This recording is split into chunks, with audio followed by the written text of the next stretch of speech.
Master Jet, nangyayari ba talaga na makaltasan ka ng loan na di mo na-applyan? Katulad sa GSIS GFAL, may kaltas ako GFAL, hindi ako nag-GFAL. Ito po possible talaga na magkakaroon ng deduction sa isang loan na hindi mo na-applyan.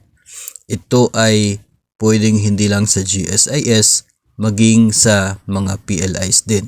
Mayroon po tayong experience dyan na kasama po namin na nagkaroon ng deduction sa kanya pong sahod loan sa isang bangko kahit hindi siya nag-apply. Pero yung case na yun po ay nagkamali yung billing ng bangko. Kaya sa kanyang pangalan pumasok yung deduction. May case din po kasi na ganyan na yung gumagawa po ng sahod, yung PSU, sa kanila po yung pagkakamali. Yung deduction for another person napunta sa inyo, pero yun naman po ay na-check at na-verify at saka po na-delete yung deduction na hindi po intended sa inyo, na-trace po yun at malalaman kung para kanino talaga. Sa case po ng GFAL, GSIS Financial Assistance Loan, sa GSIS, hindi po ito napipeke. Hindi po pwede na wala kang GFAL tapos magkakaroon ka agad ng deduction ng GFAL tapos sasabihin na nag-loan ka talaga. Mayroon kasing maraming documents na kinakailangang isubmit sa GSIS bago ka payagan o mabigyan ng GFAL, GSIS Financial Assistance Loan. Hindi na po ito existing ngayon pero yung mga previous years ino-offer ito.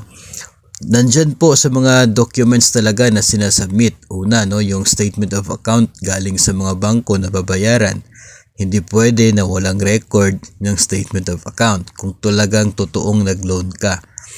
Nandyan din po yung certificate ng attendance ninyo sa isa pong financial literacy seminar ni GSIS.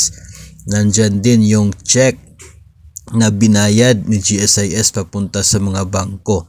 Yun po mga documents na yun plus yung application po ninyo kung saan pumirma kayo, pumirma yung AAO ninyo.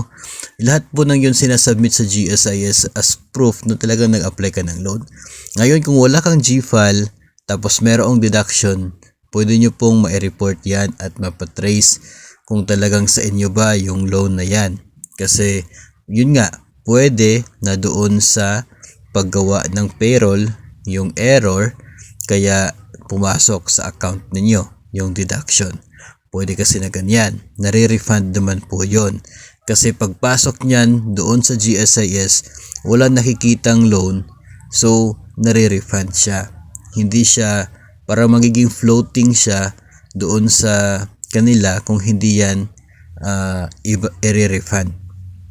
So pinakaunang gawin talaga pag case na ganito for GSIS, dapat meron tayong GSIS Touch. I-check doon kung talagang may pumasok ba na loan sa loan account mo doon kaya ka nagkaroon ng deduction. Kung wala naman po pumasok na loan doon sa loan account mo sa GSIS Touch, ibig sabihin wala kang loan sa GSIS. So yung error ngayon, nandoon possible sa gumawa ng sahod.